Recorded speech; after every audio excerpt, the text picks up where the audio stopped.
The war had lasted 70 years. On the rim of the Daran expanse, two great powers had collided: the human union and the Xalathi dominion. Species too different to ever understand one another. One built on emotion and defiance, the other bred from logic, silence, and order. And now, the end was in sight. Not with peace, with exhaustion.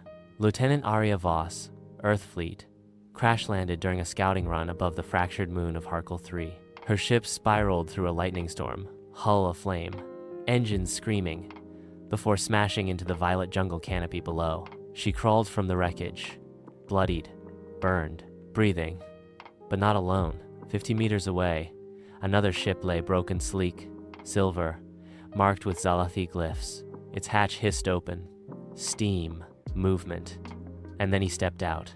Tall, skin like molten obsidian, eyes blinking in tandem, one arm twisted at the shoulder, dripping dark fluid.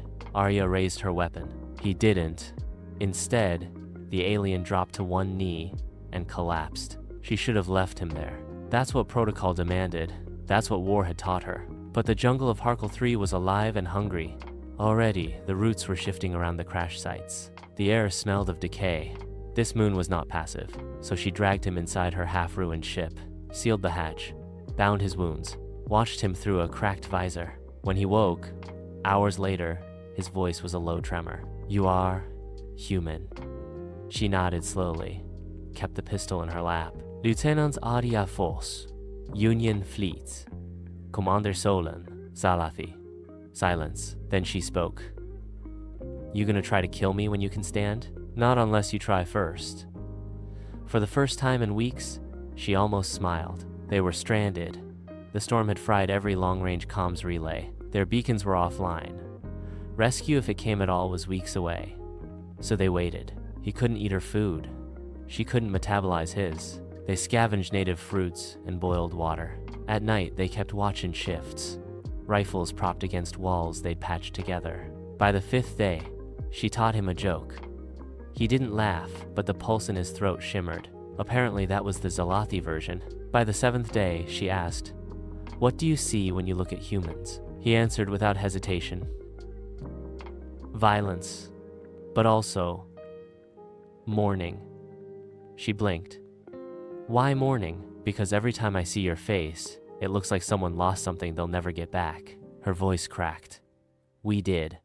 He nodded. "So did we."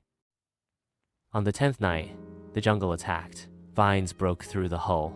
A creature with too many legs and no face surged through the breach. They fought back to back. Her rifle, his twin blade.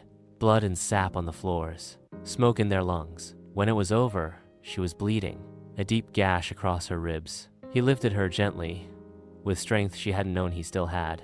He laid her down, treated the wound with a salve from his own medkit. "You saved me," she whispered. "Balance," he said. "You saved me first." She reached for his hand. He didn't pull away. Rain fell for 3 days, cooling the air, softening the ground. Inside the ship, she watched him meditate the way his breath changed when he slowed his mind. He watched her hum to an old Terran song. They never spoke of the war. It no longer felt relevant. One night, he stood beside her at the broken viewport. "We were never meant to meet," he said. "But we did. In another life, would we have spoken first instead of shooting?" She smiled. "Maybe. But maybe it had to be this way, so we'd understand the cost." He turned toward her. She saw the flicker in his eyes. Not quite a tear, but something close. When he leaned forward, she didn't stop him. Their foreheads touched. And in that moment, the galaxy grew a little quieter. Rescue came 2 days later. 2 fleets, human and Xalathi. Both had picked up residual crash signals. When they were found, they stood together, weapons down, hands empty. Commanders on both sides argued, debated, demanded separation, but neither of them moved. "I won't leave him," Arya said.